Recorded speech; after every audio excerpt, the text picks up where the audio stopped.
Hola, bienvenidos a esta clase de Finanzas y Derecho Tributario de la Cátedra. Quien les habla es María Magdalena Ovejero Paz, como profesora adjunta, auxiliar. Y les voy a dar las clases de las unidades 5, 6 y 7. Previo a ello, les voy a recordar un poquito, para entrar en tema, lo que el doctor Peche ya le habló en una de las primeras clases con respecto a las finanzas públicas. Esto es a fines de que ustedes puedan relacionar todas las unidades y vean que es todo un conjunto que se relaciona siempre. Tanto en las finanzas públicas como en el derecho tributario hay una correlación inmediata con todos los temas. O sea, que si ustedes pueden lograr, leer bien en lo que es el programa, van a poder observar esto que yo les digo que es con referencia a su relación. A los fines de iniciar un poco con el tema específico que les voy a dar en este momento, que va a ser la unidad 5 con relación al presupuesto, les voy a tocar un poquito entre el tema de finanzas públicas para que entremos en tema. Habíamos dicho, y el doctor Espeche le había recordado, ¿de qué se trata esto? ¿Por qué es necesario el Estado? ¿Sí? Porque los hombres tienen necesidades, ¿sí? Viven en una sociedad y por lo tanto tienen diferentes necesidades que satisfacer. Entonces, el Estado, al ser una organización, está organizada a través del territorio, hay poder, necesita, cumplir con esas necesidades básicas de los seres humanos. Estas necesidades se convierten entonces en públicas porque interviene el Estado para la satisfacción de estas. Entonces, podemos establecer que aquellas necesidades que nacen de la vida en colectividad por parte de los hombres se satisfacen mediante la actuación del Estado. Entonces, esas necesidades públicas se pueden, clasificar de diferentes maneras. Los distintos autores clasifican estas necesidades que pueden ser absolutas o relativas. Las absolutas establece aquellas que son necesariamente deben ser brindadas por el Estado, ¿sí? Que hacen tanto, a la defensa del territorio, ¿sí? Con la implementación, de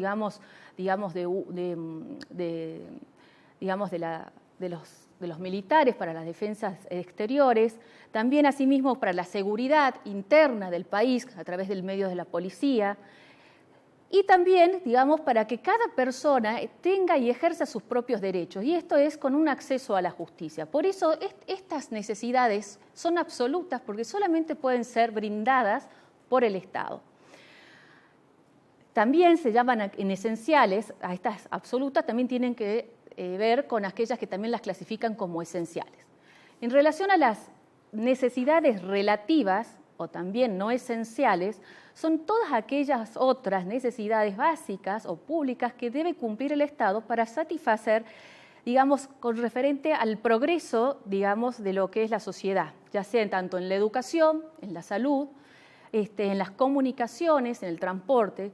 Por eso es necesario, clasificar estas necesidades a los fines que el Estado pueda lograr cumplir con esos cometidos que se imponen.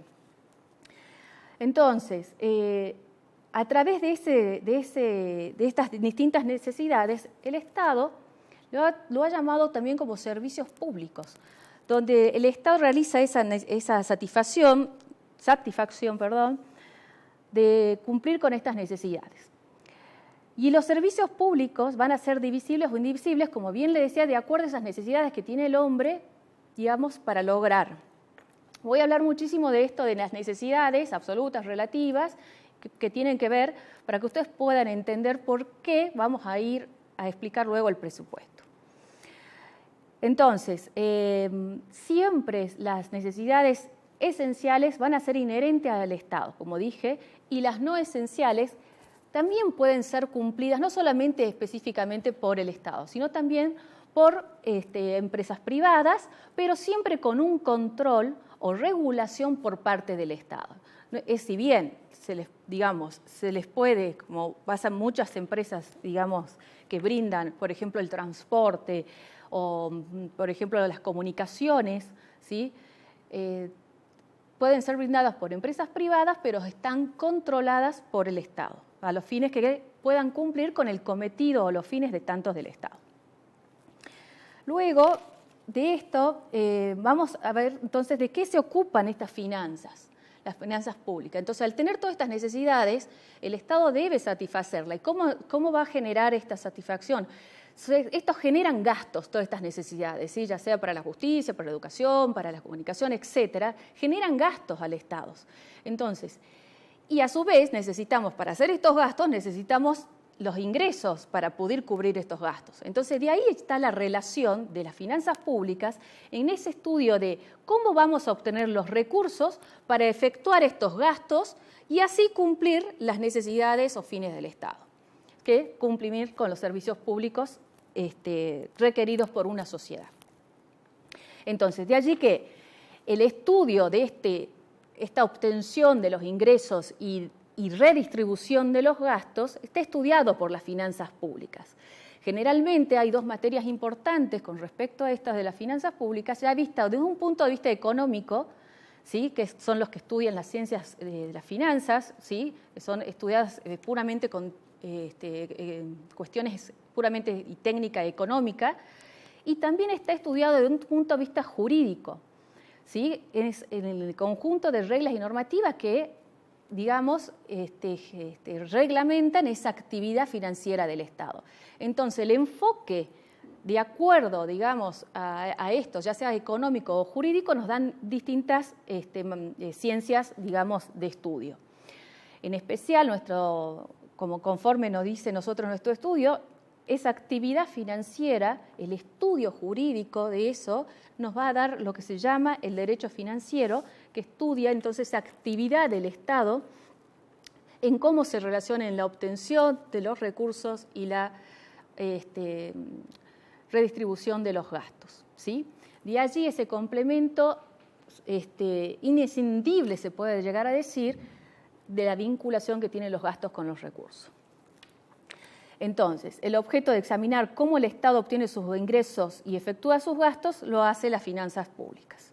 Entonces, vamos a decir de ellas que se ocupan tanto de los recursos públicos como de los gastos públicos, la incidencia en que ambos producen en la economía, porque esto es muy importante. Imagínense, como saben todos, el Estado tiene muchísimos gastos y si hay una previsión errónea en eso, nos puede llegar a generar justamente a un problema económico grande. Entonces, justamente hay que ver una incidencia en que puede, digamos que el Estado va a prever esos gastos y cómo los va a cubrir, ¿sí? Como decíamos recién, en la corriente, digamos, de cómo va a obtener esos recursos públicos.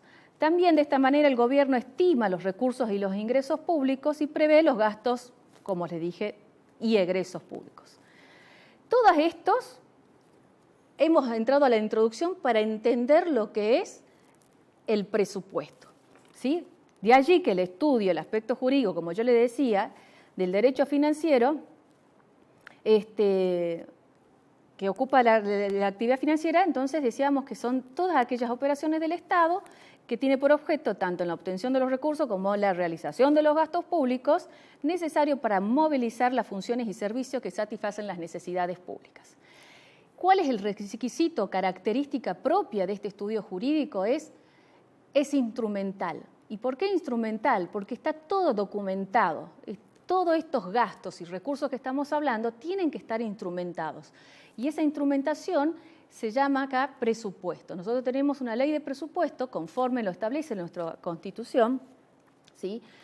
Que establece que se debe todos los años, anualmente, ¿sí? Crear una ley de presupuesto, a los fines justamente de prever estos recursos y estos gastos que venía hablando yo. ¿Para qué? Nuevamente recuerdo, para satisfacer las necesidades y los fines públicos que se ha establecido el Estado para el servicio de la comunidad. Entonces, de allí que venimos, entramos a lo que significa el presupuesto. Entonces, es aquel conjunto de las actividades financieras del Estado y se concreta en un documento, el presupuesto, que constituye una ley cuyo contenido se divide en dos partes, ¿sí? En la autorización de los gastos y en la previsión de los recursos. El resumen sistemático realizado para periodos regulares, de las previsiones de estos gastos y en la obtención de los recursos, tiene un carácter obligatorio y las estimaciones de ingresos para cubrirlos, ¿sí? El Estado entonces exterioriza sus decisiones en materia social y económica. Con respecto ahora, ¿cuáles son las funciones de ese presupuesto? Como bien decíamos un poquito antes, recordando esto de lo que es la balanza que tiene, o como yo decía recién, la moneda que tiene una doble cara. Sin previsión de los recursos no puedo redistribuir los gastos para hacer para satisfacer las necesidades públicas. Entonces, y tampoco puedo generar gastos si no tengo la obtención de los recursos. Entonces, esta ley, que el presupuesto, sí, está contemplada dentro de nuestra Constitución Nacional, nos establece que se debe, digamos, expresar en una ley anual, ¿sí? Entonces, donde va a prever esta obtención de los recursos para redistribuir los gastos. Entonces, una de sus funciones específicas del presupuesto es determinar las cifras y por el periodo del tiempo la futura actividad del Estado para el cumplimiento de sus cometidos en los que ha asumido, ¿sí? Permitir el conocimiento y el control por parte de la opinión pública y el Poder Legislativo de esta actividad financiera del Gobierno. Evidenciar el cálculo económico de la actividad financiera del Estado a través del cotejo de los gastos y los recursos aprobados por el Parlamento. Y por último, coordinar el plan económico del sector público, ¿sí?, con un plan económico general. Hay una redistribución de la riqueza y asegurar la estabilidad y el desarrollo económico. Bueno, esas son sus funciones.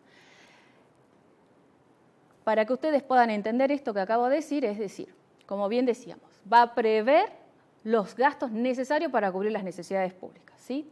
Para ello necesito evaluar cuáles son, de acuerdo a lo que más el Estado en una política, digamos, una prevención de política, considere para cubrir, ya se puede ser nacional o provincial, que pueda, digamos, satisfacer las necesidades en un determinado ámbito territorial. Entonces, para ver cuáles son las que requieren de forma inmediata o sí o sí las esenciales que hablábamos, esas necesidades esenciales que debe cubrir, tienen que estar contempladas y a su vez otros gastos que por el tiempo o por decisiones estratégicas políticas establece el Estado para gastar, para redistribuir, y entonces va a tener en cuenta la economía y la sociedad, lo que le están requiriendo a los efectos de evaluar esa situación. De allí que hay que, digamos, asegurar que se den en una balanza, como siempre digo yo, porque no puedo generar ni más gastos de los recursos que obtengo. Y tengo que prever esa estabilidad. Entonces, todo esto hace los fines, digamos, de control que debe tener ese presupuesto. La dinámica, esto es ya entrando a una evolución histórica de lo que venía el presupuesto. Es muy largo, yo les recomiendo leer el libro del doctor Espeche, donde establece, digamos, cómo viene surgiendo a través de los tiempos el presupuesto, pero se puede decir en forma general que la ley del presupuesto más bien se le atribuye a los ingleses. Estaba un poco discutido con los franceses porque establecía que era, digamos, del BUDEC. Pero esto no puede llevar mucho tiempo, entonces ahí hay una evolución histórica, dinámica de cómo viene el presupuesto. Entonces, podemos decir que están los franceses, los ingleses y los Estados Unidos, y después cómo llegan a Argentina. Pero para que ustedes tengan en claro, entonces la ley de presupuesto está establecida, ¿sí? Es parte de la reserva del Estado establecer un documento donde se establezca estos dos, digamos, las previsiones que tenemos. También el marco normativo nacional también es muy amplio, pero les voy a mencionar, si nuestro artículo 75, como yo recién les mencionaba, establece en su inciso 8, ¿sí?, la previsión de establecer al Congreso de la Nación, de establecer el presupuesto. Después tenemos la ley de presupuesto específica, ya que es la ley H 1845, Tenemos leyes complementarias permanentes de presupuestos, hay decretos leyes que es muy tedioso nombrarlas a todos, están dentro de un Power o dentro de lo que está dentro del libro, así que eso lo pueden ver, pero es importante que sepa que existen una ley de presupuesto con leyes complementarias que van modificando, ya sean decretos, por eso se habla mucho, digamos, del dinamismo del presupuesto, porque no es siempre estático, todos los años cambian, hay nuevas leyes, hay nuevas modificaciones, decreto, ley, etcétera. Bueno, no los voy a aburrir con esto porque si no nos vamos a detener mucho tiempo. Para hablar un poquito más con respecto a uno de los puntos, que establecer cuál es la estructura de esta ley de presupuesto, tenemos 3 que son lo importantes. Vuelvo a repetir, estos le tiene que quedar porque voy a repetir mucho. Entonces, tiene unas disposiciones generales que establece cómo se va a reglamentar la ley de presupuesto y sobre todo el presupuesto de los recursos y de los gastos de la administración central, ¿sí? En forma general de la administración, ¿no es cierto?, de lo que es el Estado. Y otro punto, el último punto del título 3 de la ley de presupuesto, donde va a establecer los presupuestos de los recursos y gastos ya de los organismos descentralizados, ¿sí? Tenemos lo que es la administración central y de los organismos descentralizados, que necesariamente lo deben prever. También ahí la ley es sencilla para determinar cómo es la forma de su composición. Y por último, le quiero dar un poquito con respecto a los principios de reserva de la ley en la materia financiera. Aquí hay varios autores que han definido uno u otros requisitos esenciales, de los principios, pero bueno, voy a seguir lo que establece la cátedra con el libro del doctor Espeche, a los fines de que ustedes puedan estudiarlo más específicamente. Ya saben, entonces, ¿qué es? Las reglas o criterios básicos que tienen por finalidad disciplinar la institución presupuestaria. Entonces, ¿qué necesitamos? Hay un principio que acá el doctor Espeche lo ha establecido, yo estoy totalmente de acuerdo, que establece el principio de reserva de la ley en materia financiera.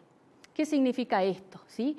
Que no puede haber, ¿sí?, una delegación a otros organismos para la ley de presupuesto. Esta está totalmente establecida por nuestra Constitución, como bien decía, inciso 8 del artículo 75, para que el Congreso de la Nación, ¿sí?, la debata, la permita y se apruebe. ¿Cómo va a ser eso? Puede ser el jefe de gabinete que ingresa, ¿sí?, el proyecto de ley de presupuesto que el Estado ha tenido y ha prevenido para, digamos, las políticas públicas del año siguiente y establece qué es lo que necesita, dónde va a generar los gastos, ¿sí?, y qué recursos va a obtener para cubrir esos gastos. Entonces, esta materia no puede ser delegada a cualquier otro organismo. Nuestra Constitución establece que sea por el Congreso con la aprobación, por supuesto, definitiva del Poder Ejecutivo. ¿Quién es el que establece, digamos, los lineamientos de una política de un Estado, ¿no? Entonces, este es un principio que no está en todos los libros, pero que me parece que es fundamental. Por eso se hace reserva de la ley financiera, que es específico de esa actividad financiera entre los recursos y los gastos que debe ser establecida y de la forma que constitucionalmente está impuesta en nuestra Constitución. Bueno, tenemos los principios de unidad, universalidad, especialidad, no afectación de recursos, exactitud, anualidad, equilibrio. Para sintetizar un poco esto y no aburrirlos muchos, que está muy bien explicado en el libro, pero a ver, ¿a qué se refiere el de unidad? La unidad del presupuesto tiene que estar establecido en todo en un conjunto, ¿sí? Debe haber una unidad tanto en la decisión de la obtención del ingreso para efectuar determinados gastos. No hay hay algo impredecible, tiene que ser toda una unidad. La universalidad hace lo mismo, estos dos principios están, digamos, reglamentados en nuestra ley de presupuesto, o sea, lo pueden observar ahí. Y de la especialidad sí, que determinado gasto debe ser cubrido con determinados ingresos públicos para, digamos, contemplar la redistribución. Tenemos la no afectación del recurso, o sea, un recurso que obtenemos para determinados gastos no se lo puede sacar para decir ahora lo vamos a utilizar para otra cosa en medio de, digamos, de la gestión política. No, tienen que estar contemplados y tienen que ser para esto, ¿sí? Hay una situación que después más adelante se podrá ver, que hay una reserva de determinados recursos que se reserva el Estado ante imprevisibilidades, digamos, del gobierno. Por ejemplo, hay una, no sé, una sequía o hay muchas inundaciones, entonces hay previstos el ingreso de unos recursos para cubrir estos gastos que no estaban contemplados dentro de, digamos, del presupuesto anual. ¿Sí? Eso se pueden disponer, pero en todo lo demás tiene que estar exacto. Por eso la exactitud tiene que tener una fecha cierta, tiene que ser en las cuantías, en las cualitativas, en la forma temporal que se deben cumplir. Todos estos principios deben estar contemplados dentro de la ley de presupuesto. Tienen que ser anuales, ya hemos dicho que establece que una vez anual, no se puede establecer en forma distinta por cuanto nuestra Constitución lo establece así. Incluso nuestra ley de presupuesto también ayuda. Y el equilibrio, bueno, esto que yo decía de las balanzas, ¿sí? El gasto tiene que estar contemplado con los recursos que van a requerir para satisfacer determinadas... Y hay un último punto que yo siempre agrego, pero que la ley también lo dice, es de la publicidad. Esta de la publicidad hace que todos conozcamos la ley de presupuesto a los fines del control, ¿sí? Y para que, digamos, el gobierno de turno no cambie estas situaciones. Por eso se habla de las etapas dinámicas del presupuesto, tanto ya sea para la preparación, la elaboración, como recién establecía, que el jefe de gabinete puede introducir la ley presupuestaria, luego hay un debate parlamentario, donde primero entra por diputados, luego por senadores, y luego, cuando ya si hay modificaciones o no, se deben contemplar, y se eleva nuevamente el Ejecutivo para que, si está de acuerdo, aprobarlas de forma inmediata, y si no, las puede el Ejecutivo volverlo al Congreso para que haya una nueva discusión de acuerdo a las notas o reglamentos que haya establecido para su nueva composición o, digamos, discusión de esta ley presupuestaria. Sale la sanción, estos son parte de la etapa dinámica, como les digo, y luego la ejecución. Se tiene que controlar la ejecución del presupuesto y, por último, como bien les decía, el control presupuestario. Esto es sumamente importante, ya sea a los fines internos y externos. Y porque muchas veces vemos en la actualidad, tanto ya sea provincial como a nivel nación, muchas veces estos presupuestos son modificados. Y el control hace justamente para que el gobierno, digamos, no se quiera tentar para ir para otro lado en la ejecución del presupuesto. Eso también está muy bien explicado, es muy sencillo. Ustedes eso es lo que tienen que saber, que hay una preparación, un tratamiento y hay una ejecución y que debe ser controlada. Y por último, como les digo, también hay un control para los que trabajan en justicia, incluso también hay un control de convencionalidad del presupuesto. Esto ha hablado el doctor Horacio Corti en un libro hace poco que ha sacado, hace 5 años, muy bueno sobre el control de la convencionalidad del presupuesto. Es bastante complejo y imagínense que se puede llevar a la justicia a todos aquellos quienes son los responsables, tanto ya sea de la ejecución como del control. Bueno, esto está en forma, como les dije, medianamente rápido para que ustedes puedan entender. Entonces, por último, decirles que esta actividad financiera, vamos a hacer un recuento, la actividad financiera donde tengo que ver la obtención de los recursos para la redistribución de los gastos que voy a requerir para cumplir con las necesidades del Estado, están contempladas de carácter instrumental, anual, sistemática, en la ley de presupuestos, ¿sí?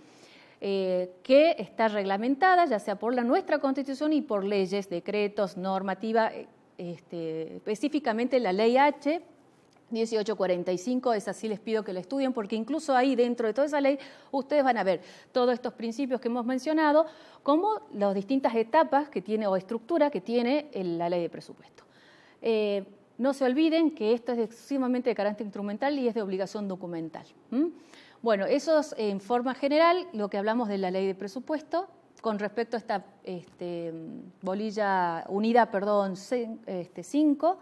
Y bueno, muchas gracias por haberme escuchado y nos reencontramos luego.